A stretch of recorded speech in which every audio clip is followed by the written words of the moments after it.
जय श्री राम दोस्तों। हमारी इस दुनिया में एक ऐसी रहस्यमयी गुफा है जिसके बारे में बहुत ही कम लोगों को पता होगा। हाँ, मैं इस गुफा के बारे में बता रही हूँ जहाँ बाली और एक मायावी नामक राक्षस के बीच भयंकर युद्ध हुआ था। आज के समय में जब वैज्ञानिकों को इस गुफा के बारे में पता चला तो वे इस गुफा में रिसर्च करने के लिए चले गए। वैज्ञानिक जब बाली की गुफा के अंदर घुसे तो उन्होंने गुफा के अंदर कुछ ऐसा देखा जिसके बाद वो लोग पूरी तरह से दंग रह गए। अगर आप जानना चाहते हैं कि वैज्ञानिकों ने गुफा के अंदर ऐसा क्या देखा तो इस वीडियो को अंत तक जरूर देखें। दोस्तों, यह बात है कर्नाटक के हम्पी शहर के जंगली इलाकों की, जहां पर एक गुफा है जिसे बाली की गुफा के नाम से जाना जाता है। दोस्तों, इस गुफा की कहानी शुरू होती है रामायण काल से। उस समय मायावी नाम का एक बहुत ही भयानक राक्षस बाली को बार बार युद्ध के लिए ललकार रहा था। तभी बाली ने उस राक्षस का पीछा किया और वह राक्षस भागते भागते उसी गुफा में जाकर घुस गया।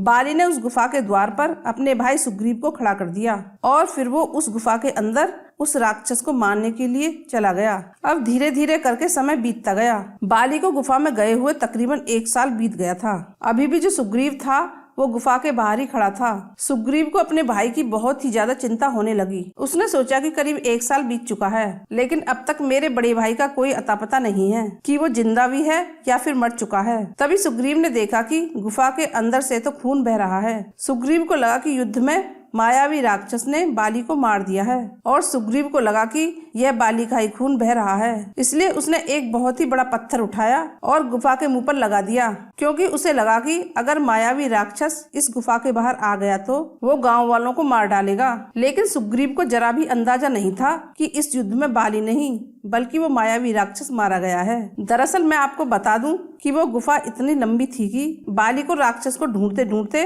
करीबन 1 साल लग गया। और जब बाली को 1 साल के बाद वो राक्षस मिला तो उसने उसका वध कर दिया। लेकिन बाली जब गुफा के द्वार पर पहुंचा तो वह बहुत ही बड़ा पत्थर देखकर हैरान रह गया। उसे लगा कि यह पत्थर जानबूझकर सुग्रीव ने लगा दिया है ताकि मैं यहाँ से बाहर ही न निकल पाऊं और मेरी गैर मौजूदगी में सुग्रीव राजा बन जाए। फिर बाली ने अपनी ताकत लगाकर उस पत्थर को वहाँ से हटा दिया। पत्थर हट जाने के बाद तुरंत ही बाली किष्किंधा पहुंचकर अपने भाई सुग्रीव को लात मारकर अपनी नगरी से बाहर निकाल देता है। आज के समय में बाली की वही गुफा कर्नाटक के हम्पी शहर के जंगली इलाकों में मौजूद है। जब साइंटिस्टों को इस गुफा के बारे में पता चला तो वे तुरंत रिसर्च करने के लिए इस गुफा में पहुंच गए। जब साइंटिस्ट उस गुफा के अंदर पहुंचे तो उन्हें जरा भी अंदाजा नहीं था कि यह गुफा कितनी ज्यादा लंबी है। जब उन्हें धीरे धीरे लगने लगा कि यह गुफा तो काफी लंबी है तो वे फिर से बाहर आए और फिर इस बार अपने साथ खाने पीने का पूरा इंतजाम लेकर गए ताकि अगर रास्ते में उन्हें भूख लगे तो वो खा सकें। दरअसल ये गुफा इतनी ज्यादा लंबी है कि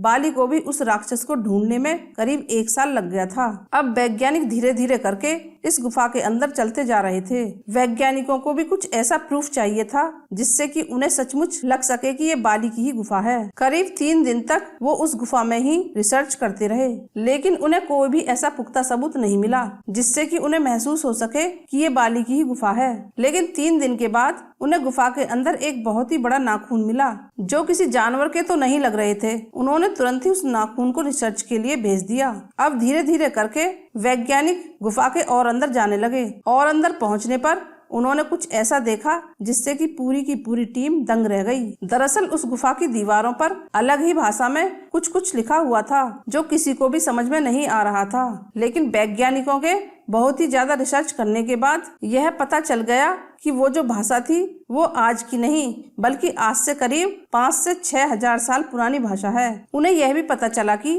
काफी अरसे पहले बानर नाम की एक प्रजाति हुआ करती थी जो इसी तरीके की भाषा का प्रयोग करते थे एक दूसरे से वार्तालाप करने के लिए। उनका शरीर पूरी तरह से इंसानों की तरह ही होता था, लेकिन उनका चेहरा बंदरों की तरह होता था। अब उस गुफा से मिले नाखूनों की भी रिसर्च पूरी हो चुकी थी। रिसर्च करने पर यह पता चला कि यह नाखून कोई आम इंसानों के नाखून तो है नहीं और ना ही किसी जानवर के नाखून है। दरअसल ये नाखून उस मायावी राक्षस के ही नाखून हैं जिसने बाली के साथ युद्ध किया था। इसके बाद वैज्ञानिकों को भी पूरी तरह से यकीन हो गया कि ये जो गुफा है वो सचमुच बाली की ही गुफा है। लेकिन दोस्तों, कुछ लोग रामायण को काल्पनिक बताते हैं और साथ ही साथ वो यह भी बोलते हैं कि जो सनातन धर्म है वो वास्तविक नहीं है। तो मैं उन्हें यह बताना चाहती हूँ कि आज से हजारों साल पहले जब लोग जीवन व्यतीत करने के लिए बस खाना और पानी के इंतजार में थे, तभी महाभारत और रामायण जैसे महाकाव्य लिखे गए। दोस्तों, अगर मेरी वीडियो पसंद आई है तो लाइक करें और चैनल को सब्सक्राइब करें।